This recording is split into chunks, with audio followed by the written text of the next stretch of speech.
सभी भक्तजनों को जय श्री कृष्ण। श्री सुखदेव जी कहते हैं, विदुर जी, इस प्रकार सभी ने भगवान की स्तुति करते करते आगे कहा, यदि आपके भक्त प्रेम से गदगद वाणी से स्तुति करते हुए सामान्य जल, विशुद्ध पल्लव, तुलसी और दूब के अंकुर आदि सामग्री से ही आपकी पूजा करते हैं तो भी आप सब प्रकार से संतुष्ट हो जाते हैं। हमें तो अनाग के सिवा इस द्रव्य कालादि अनेकों अंगों वाले यज्ञ से भी आपका कोई प्रयोजन नहीं दिखाई देता। क्यों? क्योंकि आपके स्वतः ही क्षण क्षण में जो संपूर्ण पुरुषार्थों का फल स्वरूप परमानंद स्वाभत ही निरंतर प्रादुर्भूत होता रहता है, आप साक्षात उसके स्वरूप ही हैं। इस प्रकार यद्यपि आपको इन यज्ञादि से कोई प्रयोजन नहीं है, तथापि अनेक प्रकार की कामनाओं की सिद्धि चाहने वाले हम लोगों के लिए तो मनोरथ सिद्धि का पर्याप्त साधन यही होना चाहिए। आप ब्रह्मादि परम पुरुषों की अपेक्षा भी परम श्रेष्ठ है। हम तो यह भी नहीं जानते कि हमारा परम कल्याण किसमें है और ना हमसे आपकी यथोचित पूजा ही बनी है। तथापि जिस प्रकार तत्वज्ञ पुरुष बिना बुलाए भी केवल करुणावश अज्ञानी पुरुषों के पास चले जाते हैं, उसी प्रकार आप भी हमें मोक्ष संज्ञक अपना परम पद और हमारी अभिष्ट वस्तु में प्रदान करने के लिए अन्य साधारण यज्ञ दर्शकों के समान यहाँ प्रकट हुए हैं। हे पूज्यतम, हमें सबसे बड़ा वर तो आपने यही दे दिया कि ब्रह्मादि समस्त वरदायकों में श्रेष्ठ होकर भी आप राजश्री नाभि की इस यज्ञशाला में साक्षात हमारे नेत्रों के सामने प्रकट हो गए। अब हम और वर क्या मांगे?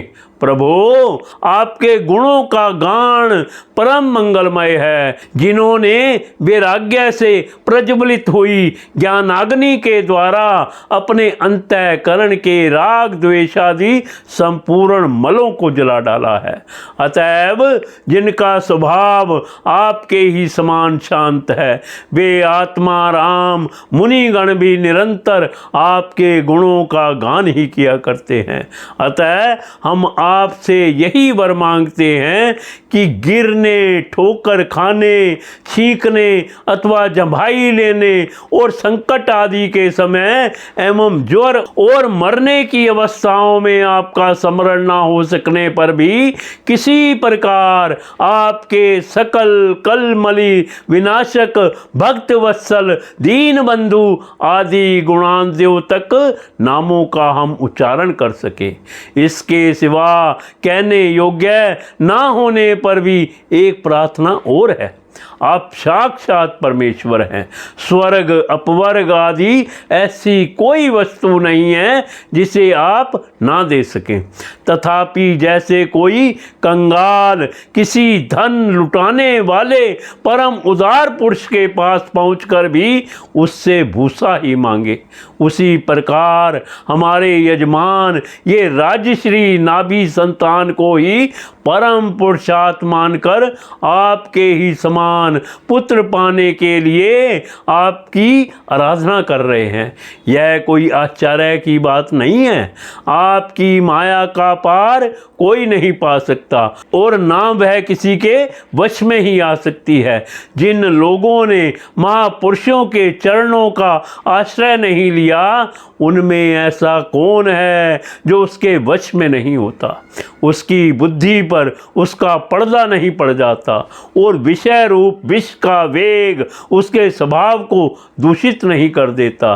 देवदेव, आप भक्तों के बड़े बड़े काम कर देते हैं। हम मंदमतियों ने कामनावश इस तुच्छ कार्य के लिए आपका आह्वान किया, यह आपका अनादर ही है, किंतु आप समदर्शी हैं, अतः हम अज्ञानियों की इस दृष्टाता को आप क्षमा करें। श्री सुखदेव जी कहते हैं, राजन, वृषाधिपति नाभि के पूज्य क्षत्रियों ने प्रभु के चरणों की वंदना करके जब पूर्वोक्त स्तोत्र से स्तुति की, तब देव श्रेष्ठ श्री हरि ने करुणावश इस प्रकार कहा। श्री भगवान ने कहा, ऋषियों, बड़े असमंजस की बात है, आप सब सत्यवादी महात्मा हैं, आपने मुझसे यह बड़ा दुर्लभ वर मांगा है कि राजश्री नाभि के मेरे समान पुत्र हों। मुनियों, मेरे समान तो मैं ही हूँ, क्योंकि मैं अद्वितीय हूँ, तो भी ब्राह्मणों का वचन मिथ्या नहीं होना चाहिए। द्विज कुल मेरा ही तो मुख है, इसीलिए मैं स्वयं ही अपनी अंश कला से आग्नेत्र नंदन नाभि के यहाँ अवतार लूँगा, क्योंकि अपने समान मुझे कोई और दिखाई नहीं देता। श्री सुखदेव जी कहते हैं, महारानी मेरु देवी के सुनते हुए उसके पति से इस प्रकार कहकर भगवान अंतर ध्यान हो गए। विष्णु दत्त परीक्षित उस यज्ञ में महर्षियों द्वारा इस प्रकार प्रसन्न किए जाने पर श्री भगवान महाराज नाभि का प्रिय करने के लिए उनके रनिवास में महारानी मेरु देवी के गर्भ से दिगंबर सन्यासी और उधर्वरेता मुनियों का धर्म प्रकट करने के लिए शुद्ध सत्वमय विग्रह से प्रकट हुए।